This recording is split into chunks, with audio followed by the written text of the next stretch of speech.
Oh, welcome back. Trying out a new camera angle. This is a quick one. I'm going to be talking about my plugger drill. It's one of the very few non-Chinese tools that I own, and it's actually quite a nice machine. It's a Kerry Super 8. The 8 means 8 speed. It's got 4 pulley positions, and it's got a back gear, which means that each of those 4 pulley positions will then operate at a much lower speed. I'll show you that in just a moment. It's a 2 Morse taper spindle, so it can take a drill truck or Morse taper drill bits, which is very handy for doing larger holes, or if you're struggling with height. It runs on a 3-phase motor. I did a video a while ago about fitting a VFD to this when my old one packed up. Let's take you in for a closer look. So starting at the front here, obviously got the nameplate. It tells us that it's got 3/4 inch capacity, which I quite often ignore. This shows the speeds. So with a motor of given speed, you get 570, 1050, 1860 and 3000 RPM, or when you put the back gear in, you get 82, 150, 265 and 430. Those lower speeds are excellent for when you're doing large drill bits or hole saws or anything that needs a slow speed, basically. You can see this one was originally supplied by Buck and Hickman from London, probably a very long time ago. There's a pull release here which allows you to lift up the cover. I'm just going to put the camera down.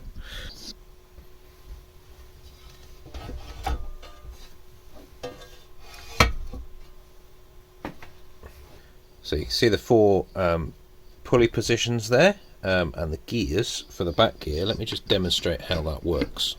Hope that's not too silhouette-y. So in order to engage the back gear, there's a plunger which you pull out here, which disengages this ring gear from this pulley, and you can then twiddle in this pair of gears here, and once it's engaged,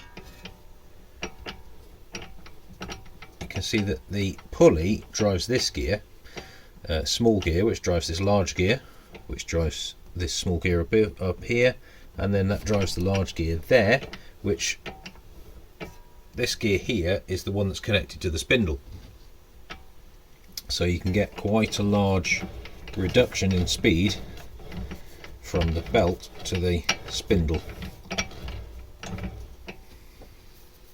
And then to disengage, you twiddle the idler out the way, and then you find the hole in the pulley, I think there must be several, to put the plunger back in. So it's got a round table with lots of round holes in. Allows you to fit clamps and so on. I use the generic drilling vise rather too much. I do want to do some work to this vise. I've actually got 2 of these. I need to do work to both of them to actually make them vaguely usable, because they're really quite horrible. And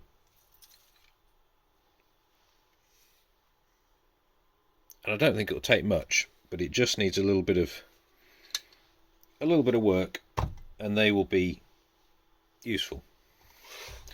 As I said, the table actually can turn. There's a quick release. There's a handle underneath, so that can turn. So you can potentially, put a fixture on there, index things around if you want to. The table swings out the way, so you can bolt things to the base. I mean, that table does move up and down, but it's actually so close to the table anyway that I've never actually needed to move that up. I suppose if you've got a very small Morse taper drill in the spindle, you might want to move that table up, but by the time you've got a drill bit in there, you've only got 50-60 millimeters. And one of the wonderful things about this drill, at least for me, is that it's got about 100 millimeters of spindle travel, which compared to most of the pillar drills you can buy on the market at the moment, they only seem to have about 50mm. So the larger ones have more, but my old Clark only had 50mm. But this just means that you spend a lot less time messing about packing things up to get drill bits to go through larger bits of stuff. I don't think there's much more to say about this.